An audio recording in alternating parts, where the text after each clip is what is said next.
afternoon, everyone. It's great to be back with all of you. It's good to see you, good to be in this room. I'm glad everybody showed up today. Let's get back to work. We're going to begin with a few scheduling announcements. Tonight, as you all know, at 9 o'clock p.m. Eastern, President Trump will deliver a major address to the nation on protecting the integrity of our elections, and we encourage every American to tune in. On Friday, the president will travel to New York City to attend a FIFA reception at Trump Tower, followed by his attendance on Sunday at the FIFA World Cup between Spain and Argentina. His attendance will cap what has been the most watched, most secure, and most successful World Cup in American history. This is a fitting conclusion to a tournament that showcased America's ability to host the world on the grandest stage. Turning now to the economy. Tuesday's CPI report confirmed what President Trump predicted. Prices are falling, and this administration's economic policies are working. Inflation dropped 0.4% last month, beating expectations and marking the largest monthly decline in more than 6 years. Prices fell, including for gasoline, electricity, non-prescription drugs, car insurance, medical care services, and hotels, delivering relief for American working families. We also saw real weekly earnings rise in the month of June. For private sector workers, real wages have increased by roughly $1,000 since President Trump took office, after falling nearly $3,000 during the previous administration. This is real progress made possible by the president's pro-growth economic agenda. There is still more work to do, no doubt, which is why President Trump remains laser focused on lowering costs and raising wages for working families across the country. Just last week, Walmart and Sam's Club announced they will be lowering prices on thousands of items in their stores across the country. Shoppers can expect meaningful savings on groceries, household essentials, outdoor living products, toys, apparel, and other everyday staples. As President Trump said, Walmart answered his call and stepped up in a big way, and we commend them for that. We hope other major retailers will follow the lead of this patriotic American company.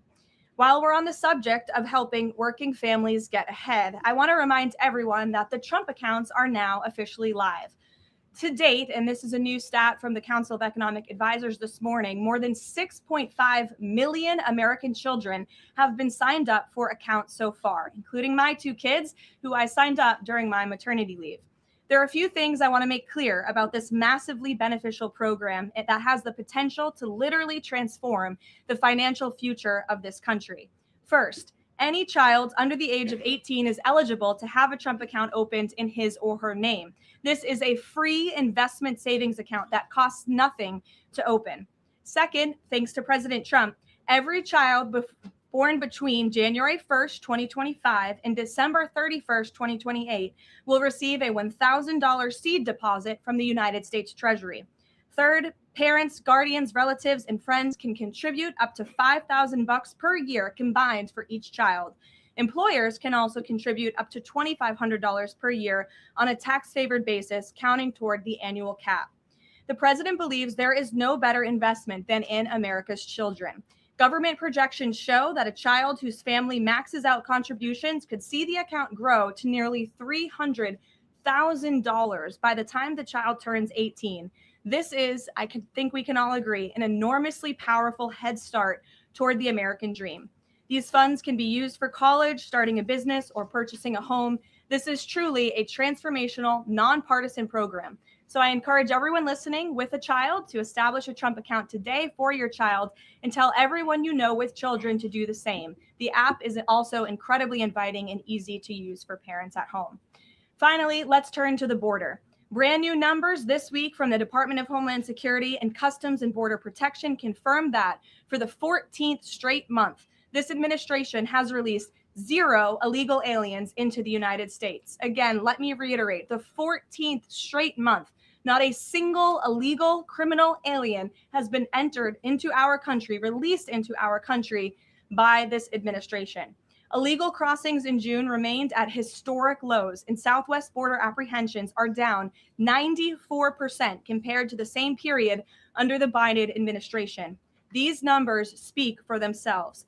Thanks to President Trump's strong leadership and unwavering commitment to law enforcement, America has the most secure border we have ever had in our nation's history. The administration continues working to reverse the previous influx of millions of illegal aliens into our country by the Biden administration, and our law enforcement professionals, God bless them, are arresting criminal illegal aliens across the country, including those convicted of the most heinous and violent crimes. This past weekend alone, ICE arrested a Mexican national and gang member convicted of second-degree murder in California, a Dominican national convicted of aggravated manslaughter in New Jersey, a Saudi national convicted of indecent liberties with a child in North Carolina, a Mexican national convicted of continuous sexual abuse of a child in California, a Nicaraguan national convicted of second-degree child molestation in Rhode Island, and a Mexican national convicted of lewd acts with a child under 14 with force in California. These are egregious crimes. And again, I think we can all agree that none of you would want these individuals living in your communities, and you have this administration to thank that they are on their way back home. The American people delivered a decisive mandate to arrest and deport these dangerous criminals, and President Trump is wholeheartedly committed to delivering on that mandate every day. He will never waver in his duty to defend our homeland and protect the American people, and he has proven without a shadow of doubt that the chaos and the lawlessness that we saw every single day at the border and across our country under the Biden administration was a choice, and it is a choice this president has chosen not to make. While this work is far from finished, the border is secure and deportations will continue. With that, I'll take your questions today. I look forward to doing so. I know there's a lot of news. We have two people in our new media seats today, Rachel Bade and Ben Black. Rachel, why don't you kick us off? Ben will give you a question, and then we'll get to the rest of all of you. Thanks, Rachel. Thanks, Caroline. Welcome back to the briefing room. Congrats on your baby. Thank you. Two questions, Sure. if I may. The first one, a fun one for your first day back. You now have two babies under 2 years old. I do. As someone who has a 4-year-old, I can only imagine how little you are sleeping right now. What is your one tip or secret to women who want to have it all, the kids and the hard charging career? Well, thanks for the question, Rachel, and it is really good to be back with all of you. I don't think there is a secret. You just have to show up every day and keep going, and it really does take a village. Take the opportunity to shout out to my husband who's home with our babies right now. I look forward to returning home later to be with them, but it's challenging. But for me, I view this as more than a job. I view this as public service on behalf of a president who I firmly believe in everything this administration is doing and really creating a better country for my children and their future. And I'm very grateful for that. Blessed to both be working in this job, but also to have two beautiful babies at home. And as you know, Rachel, and any mom in this room knows, there's nothing better than being a mother. So thanks for the question. Babies are the best. Okay, a question about tonight. There are a lot of Republicans in this town who very much support the SAVE Act and want to make sure, our elections are upheld, election integrity, top priority for them. But some of them are concerned that tonight's primetime address might focus on, elections of the past, relitigating them rather than voter concerns of today. I'm wondering, can you tell us if the president tonight is going to talk about the economy? You just talked a lot about the economy and what we're seeing there. And what does the White House say to Republicans who are worried that election issues like this could actually turn off swing voters? Well, a few things. I would encourage everyone to tune in tonight. I've seen a lot of reporting and frankly misreporting about what the president will say. I think the American people will be relieved to hear what they are hearing from the president of the United States and his commitment to transparency and the focus on the integrity of our elections tonight. I think all Republicans and Democrats should recognize this should be a nonpartisan issue. If we don't have safe and secure elections in our country, we cannot have a country. It is a vital part of our democracy, of our constitutional republic. The president will be speaking about that tonight. And in addition, at the very same time, of course, he is working on all of these economic issues that the American people have at home. I just read to you the latest inflation numbers are looking good, the best report in 6 years. The president, Republicans and Democrats and all Americans have this president to thank for the largest tax cuts in American history, which every Democrat on Capitol Hill voted against. You have this president to thank for the Trump accounts for our children and securing the future of the American dream. So this president is doing a lot, but obviously safe and secure elections are a true tenet of our constitutional republic, and the president will be speaking about that tonight. Thank you. And Ben, please. Hey, so I'm from England. I've been following the World Cup all around, absolutely loving it.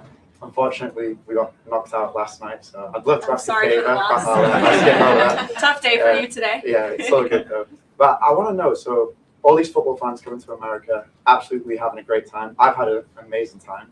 What do you want these football fans to take away from their time in America? Sure. Well, I'm so glad you enjoyed your experience here in our country, and sorry for the loss. We look forward to the final match on Sunday, and I know the president looks forward to attending, but I think the world saw that this president and this country is able to put on the greatest show in sports in the world. And we are a kind people, we are hardworking people, and we have the best country on the planet. And I know I've loved seeing the videos from foreigners from around the world who have traveled to the United States and have been quite surprised about how lovely and enjoyable the United States is. I don't think we get enough credit from the international media around the world, but we encourage everyone to come and experience America for themselves. So thanks for being here. I've absolutely loved it. And safe travels home. You're welcome. Caroline. Garrett, Caroline, welcome back. good to see you.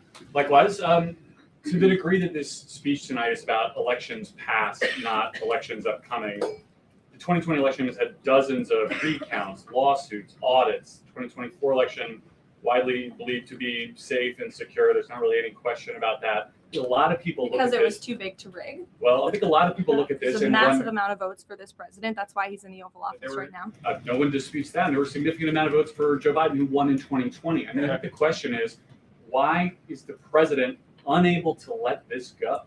Well, first of all, Garrett, I think part of the problem is that the media has refused to acknowledge that tens of millions of Americans across the country share the concerns of this president about the sanctity of our elections. And your premise of your question, you're jumping ahead to a conclusion in this speech before even hearing it yourself. I think that everyone should tune in tonight, including the people in this room, and you should report on the president's speech and the findings that he is going to reveal in this speech with a little bit of honesty and a little bit of integrity, because it will shock you if you have an honest eye listening to the president tonight, and everything he is saying will be backed by facts and by evidence that will be provided this evening. And again, Garrett, I think all Americans, Democrat, Republican, should agree that we are the greatest country in the history of the world. We should have the safest and most secure elections in the history of the world. And what the president will be speaking about tonight will show you that perhaps that is not the case, and we need to make some adjustments moving forward, including the Save America Act, as Rachel pointed out, is a key legislative priority for this president on Capitol Hill, and he wants to see all senators and members of Congress voting in favor of the Save America Act because it's crucially important as we move forward. Aisha. Hi, Caroline. Welcome back. I'm Thank you. assuming the pink is for your baby girl. You know, I didn't think that, but I guess it is now. Thank you. We've talked a little bit about what the president might say tonight, but the other question is, who is running the teleprompter tonight after this report that the other guy is now under investigation for making money off of reading the president's speech? Obviously, I'm aware of the report. The president is too. I spoke with him about it. He believes it's deeply unfortunate and frankly a disgrace. And the individual that was cited in that report is complying with the CFTC, but has been put on paid administrative leave. So there will be a teleprompter operator tonight, of course, but it will not be the one, unfortunately, in that story. One more on Iran. The vice president, J.D. Vance, went on this podcast with Joe Rogan yesterday, talked about Israel, in which he said that there are some people within their system that we know beyond a shadow of a doubt who are manipulating and trying to change American public opinion to keep the war going on indefinitely. Does the president agree with that statement? I think the president would certainly agree that, yes, foreign countries certainly do try to persuade American public opinion. There's no doubt about that. I think it's just a basic fact. Ed. Good to see you, Caroline. Following up on the teleprompter and then one on tonight's speech, what steps is the White House taking to ensure something like that doesn't happen again? Well, the White House has extremely strict ethical guidelines with respect to issues like this. And as I just told you, this individual will no longer be here. He'll be on paid administrative leave. I'm sorry, without pay. The administrative leave is unpaid, to be very clear. That was a decision by the president. So I think that speaks for itself. On the concerns about the election, will the president accept the results of November's elections? Look, Ed, you should tune into the president's speech tonight before you jump ahead to conclusions about what's actually in the speech. Again, I've seen a lot of reporting and misreporting about what the president will say. We hope CBS will take the speech, and all Americans should take it. Okay, but I'm not presuming anything. I'm just asking, will he accept the results? Caroline, two questions on the Trump account. First, following the birthright citizenship case, is there concern that babies that are born to illegal immigrants here in the United States are not excluded from these accounts? And also, since the $1,000 per child from the Treasury seeds these accounts, can you assuage concerns from those who feel this is wealth redistribution? I would certainly not describe it as that. As you know, this was an incredible private-public partnership. We had incredibly generous Americans, Michael Dell, and many others who contributed to the fund for the Trump accounts. So that money will then be passed along to America's children, which I think is a great thing that all Americans from all political persuasions can agree upon. With respect to your question on birthright citizenship, I think the president has made his view and the White House has made our view on this case quite clear. We're going to continue to move forward to work with Congress, hopefully in the future, to remedy this problem in our country and to ensure that we cannot have this scam continuing where you have foreigners from all around the world traveling to our country to give birth to babies who are then given the greatest privilege on the face of the planet, American citizenship. That's not how our founding fathers intended this country to work or to operate, and the administration is committed to finding solutions to remedy that. Do they have access to the Trump accounts, though? Those are children of those illegal aliens? That's not something I've discussed directly with the president, so I don't want to speak out of turn on that. As you know, Carrie, all American citizen children are able to access the Trump accounts as it stands right now. Sure, go ahead. Thank you very much, Mark Stone from Sky News. Can I switch to Iran, please? Sure. And specifically, the Manab school attack. 120 children dead, 26 of their teachers. A Sky News investigation released today points to all this being a tragic mistake by America, by the US military. So could you explain, please, why the president is repeatedly saying it wasn't America, when he hasn't actually, he says also that he hasn't even seen the report? I can't speak to the Sky News investigation respectfully because I have not read it. All I can speak to is what the president has said as I speak on his behalf, and the investigation continues, and we would defer you to the Department of War for further questions on Do you mind following up, if I may? it. Sure. I just want to My answer is understand. not going to change. I just want to understand why he consistently says it wasn't us, we didn't do this, when all the evidence and indeed the preliminary report, and we've spoken to a military insider who says this was human error. Well, that's the president's opinion. And at the very same time, he has said the Department of War is investigating the matter, and we would defer you to them for any questions with respect to the investigation, which obviously has not been released yet. I would defer you to them for further questions on it. But there's been, I think the president feels that way because he knows that our military always acts in good faith and absolutely never targets civilians or children, unlike the other side of this conflict, Iran, who is well known for killing women and children and innocent people in their country for a very long time. So you should focus on that in your reporting. Danny. Thanks, Caroline. Welcome back. Another World Cup question, much as it pains me. President Trump had some harsh words for Spain at the NATO summit last week about their spending. Does that mean he's going to be supporting Argentina? Danny, it is a really good question, and I'm disappointed in myself for not asking the president before I came out here, knowing you would probably ask. I haven't talked to him about it, but we'll get you an answer on that. You're welcome to ask him yourself at some point before the game. I'm sure you'll see him, and I'm sure he'll have a fun answer for you on it. Sure, in the middle. Go ahead. Sure, Jasmine, go ahead. Thank you, Caroline. Welcome back. Thanks. Back on the teleprompter issue, Notice reported earlier this year that Kalshi was inaccessible on the Wi-Fi that journalists here at the White House have access to. Are staffers back in the West Wing and other parts of the EOB, et cetera, do they have access to Kalshi and Polymarket on their Wi-Fi? On our work computers? Honestly, I've never tried, so I don't know. But I'm happy to go try and get you an answer on that. Another question, Caroline. In the back, Another Reagan. question, Caroline. Sure. I just wonder, are Jasmine, there go other, ahead, and then another Reagan. question. Are there any other White House staffers or people within the administration who are suspected of also placing bets on Kalshi or Polymarket or other things with some of this privileged information? Not to my knowledge, not that I've been made aware of. And as you saw, I think this played out exactly how it should.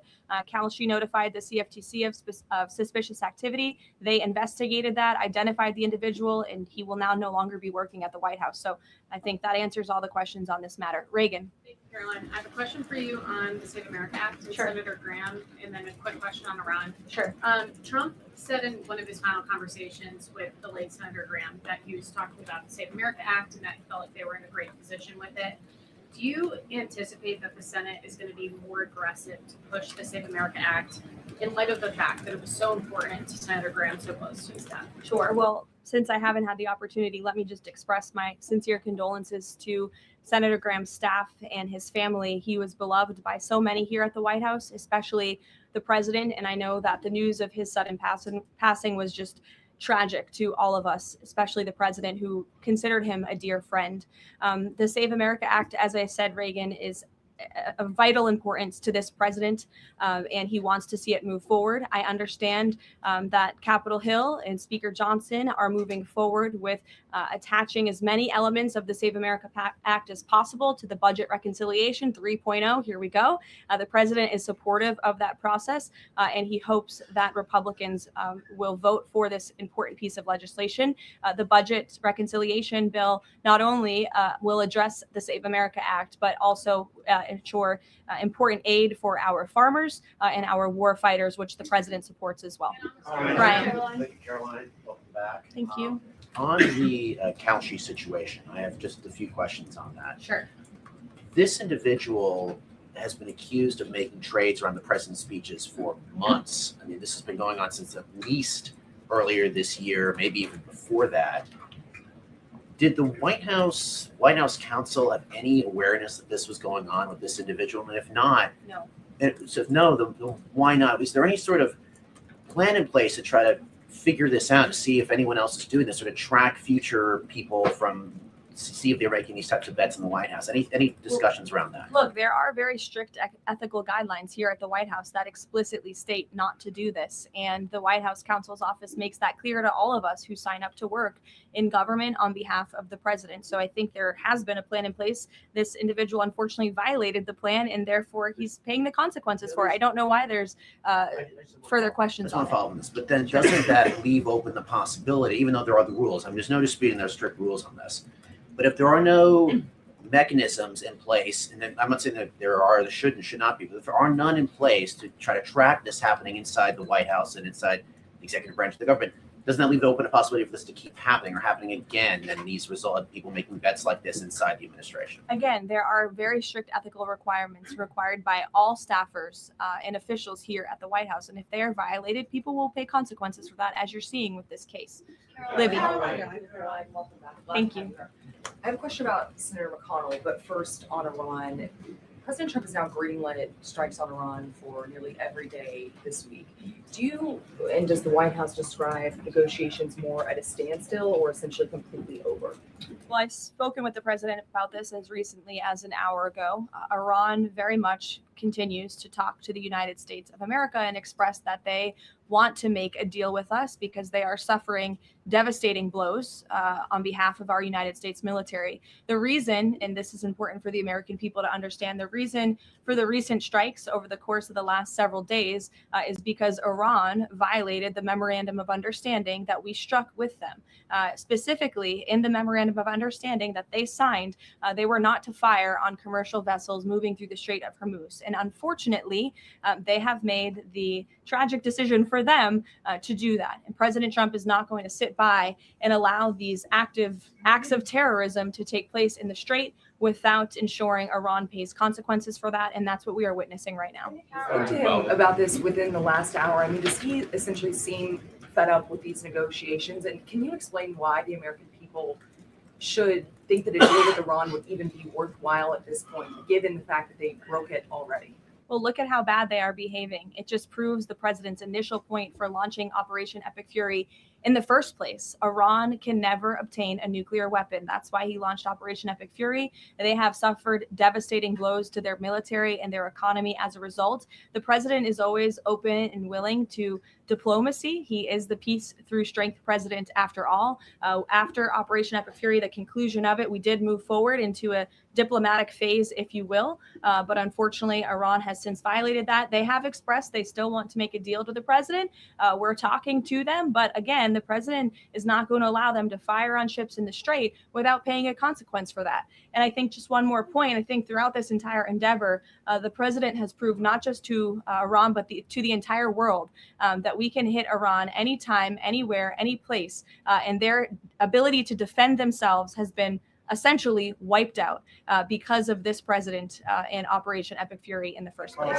Sure. Lena, go ahead. Thank you so much. Welcome back. Thank you. 2 questions for you. If I can read 2 comments, one made by President Trump and one made by the Vice President on Iran. President Trump recently said, as far as I'm concerned, it's just a waste of time dealing with them. They're liars. There's something wrong with them. They are cuckoo. They are scum, sick people, vicious, violent people. And then Vice President Vance went on Joe Rogan last night and he said, I'm very frustrated by the Americans and frankly by people in other countries who say you cannot negotiate with the Iranians. So your response to these contradictions, because I think you can understand how that's confusing for Americans with this mixed messaging. And then second question for you, at least 6 Americans are still detained in Iran. Mm-hmm. Will President Trump make this conditional, a point of condition in continuing these conversations with the country, as well as political prisoners, Sure. and also people that are still being executed in Iran to this day? Sure. To your second question, I'll never create a red line or a condition on behalf of the president without his blessing. I haven't heard him say that, but obviously ensuring the return of Americans wrongfully detained or held hostage all over this world remains a priority for him, and he has done so in a tremendous way over the course of the last year and a half. Americans from all over the world have returned home thanks to this president and the efforts of his national security team. To your first question about the comments between the president and the vice president, respectfully, I do think you're taking comments from different times throughout this conflict and kind of asking me if these are contradictory of each other. I can tell you the president, vice president are on the exact same page about where we are right now in this conflict. And the fact that you do see elements of what's remaining in the Iranian regime that are more willing to make a deal, and then other elements who are not so maybe willing to make a deal, shows that Operation Epic Fury was incredibly effective because we neutered their ability to communicate with one another, and they are a fragmented system. They are not the once very strong, powerful terrorist state that they were before this operation, which was one of the ultimate goals. So we'll continue to work through the process. And as I said, the president will hold them accountable when they turn their back on the words that they state to the United States. But he is always open to diplomacy at the very same time. Thank you, Caroline. Sure. Regarding the president's speech tonight, he's been in office over 540 days now. If what he says is tonight is backed up by evidence, why hasn't anyone been charged? Well, he hasn't revealed it yet. He hasn't declassified the documents yet, and you will see what he says tonight, and then we'll move forward So will appropriately charges from follow there. Tonight from the Justice Department? I don't speak on behalf of the Justice Department, Caitlin, you know that. Rachel, By evidence, will there be charges? you'll have to ask the Justice Department. I don't charge people. I just speak on behalf of the president. Rachel. Thanks, Caroline. Welcome back. Just a point of clarification really quick on the staffer who is accused of profiting off of the president's speeches. You said he'll no longer be working here. Is he on administrative leave or is he going to be fired after it's over? He's on unpaid administrative leave right now. Okay. And just to follow up on the president's speech tonight, I mean, we've been talking to a lot of Republicans over on Capitol Hill.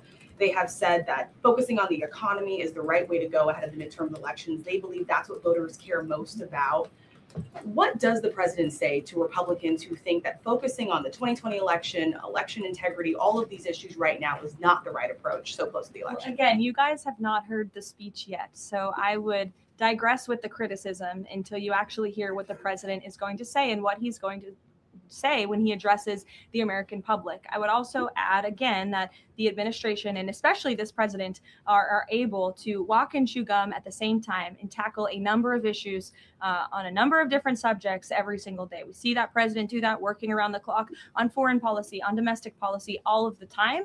You all report on it. You have to keep up with it. So I think you can agree with me on that point. And I would also add the president will continue to be traveling all around the country to talk about the economy. We were just in Pennsylvania a couple weeks ago touring a Mack truck facility, which has been greatly strengthened and enriched because of this president's economic policies over the last year and a half. And he loves doing that, and he will continue to do so.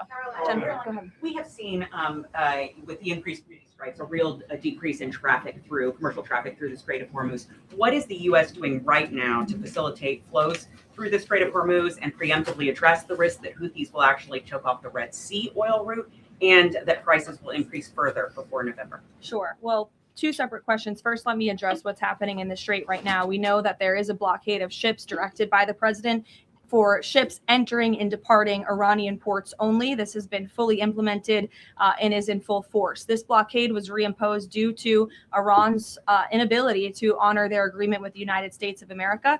More than 10,000 U.S. sailors, Marines, and airmen, along with 2 aircraft carriers and more than 20 warships and dozens of aircraft, are executing the blockade mission as we speak.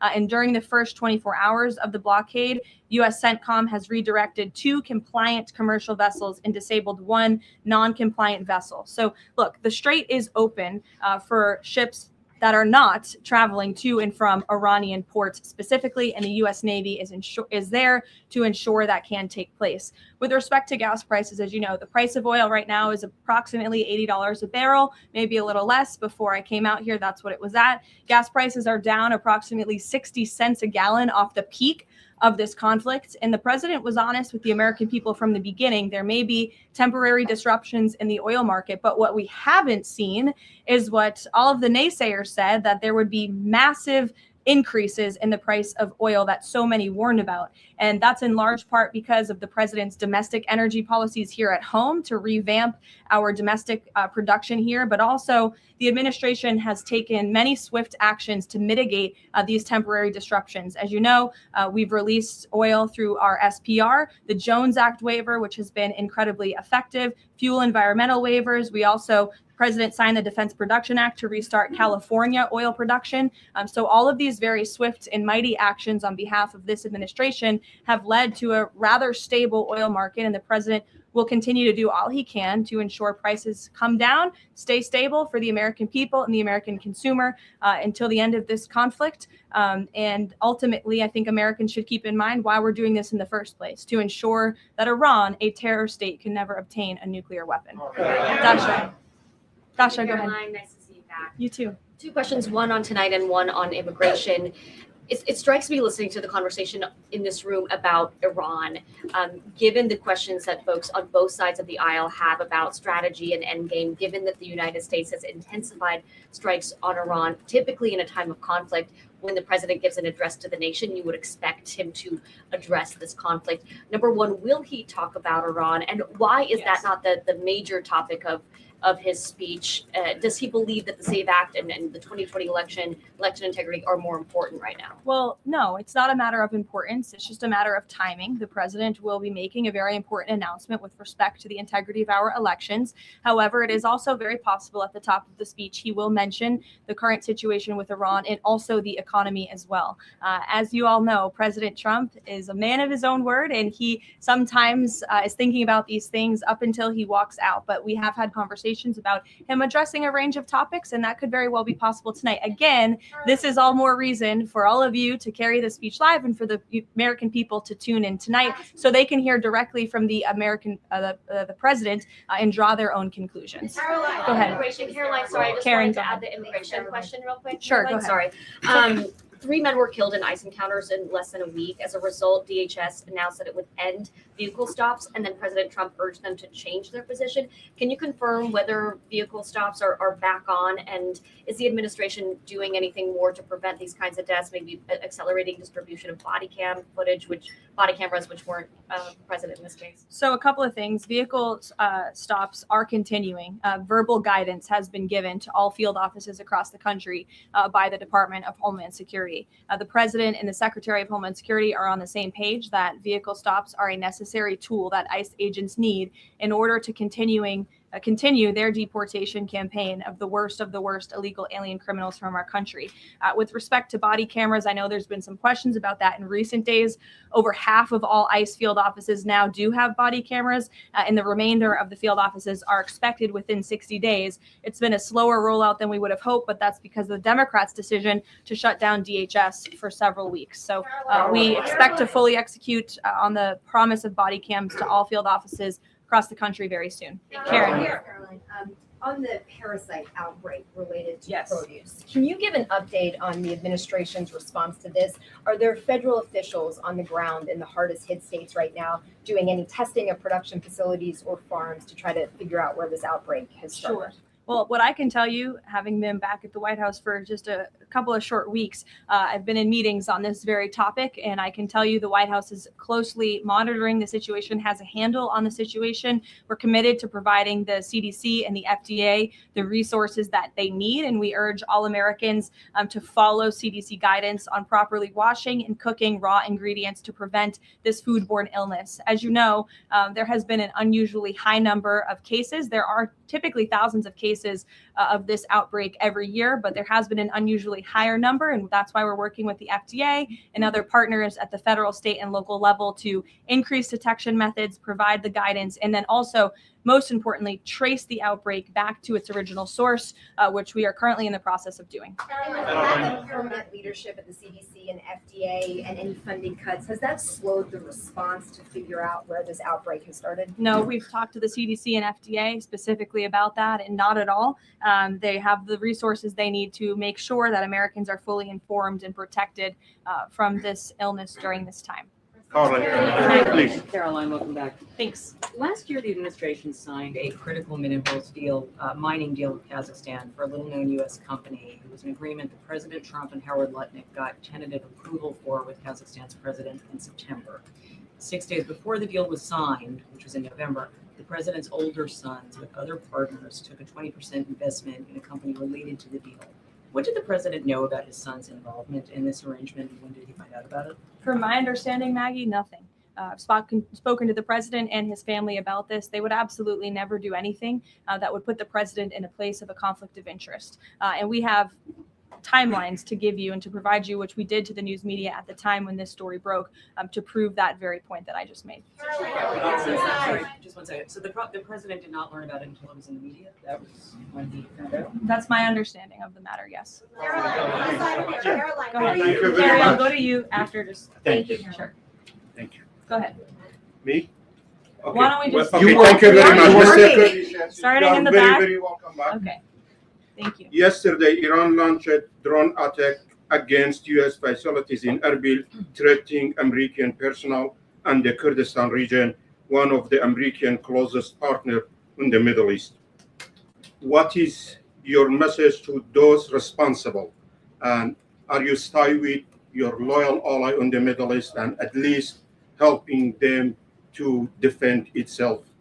Who launched the attack? You're saying Iran, Yes, Kurdistan of course. region. Well, I think I've addressed that previously in saying that the Iran has unfortunately shown to violate the word that they struck with the president of the United States. They're paying consequences for that in the strikes that the president has authorized in the recent days. Thank you, Caroline. You were with the president in Ankara for the NATO summit, and there Ukraine was one of I was not actually. Oh, you were not. Okay, yeah, but the issue of Ukraine was one of the most important topics there, and the situation is escalating between the two sides in these days. But there are still efforts. Can you give us more information about where we are and how the local power breakers, including Turkey, are involving in order to solve the problem? Sure. I'll check with the National Security Council and get back to you on that with more specific guidance. What I can tell you is I know the president greatly enjoyed his visit to Turkey and not just his participation in the NATO summit, where he applauded the United States for getting our NATO allies to step up and pay their fair share for our defense. But also he greatly enjoyed his time with President Erdogan in Turkey and appreciates the bilateral relationship between our two countries. Kara. Caroline, welcome back. Thanks. Contrary to what the mainstream media is reporting, Americans that I speak to care deeply about election integrity. This is true. Why do you think the mainstream media is so fearful of tonight's speech and anything to do with election interference? And why are they attempting to discredit President Trump's speech before they've even heard it? And lastly, what's your message to AOC, who is asking for President Trump, the mainstream media, to actually censor the sitting president's speech tonight? Yeah, I think that the mainstream media should air the president's speech and allow the American people to draw their own conclusions from it. Again, I think it's important that the American public hears directly from the President of the United States on a topic that, to your point, is very near and dear to the hearts of many Americans across the country, the integrity of our elections. This should be a nonpartisan, non-controversial issue, and I think you'll hear the president talk about that tonight. So we'll see you then. Thank you. Who is telling the president that he wanted to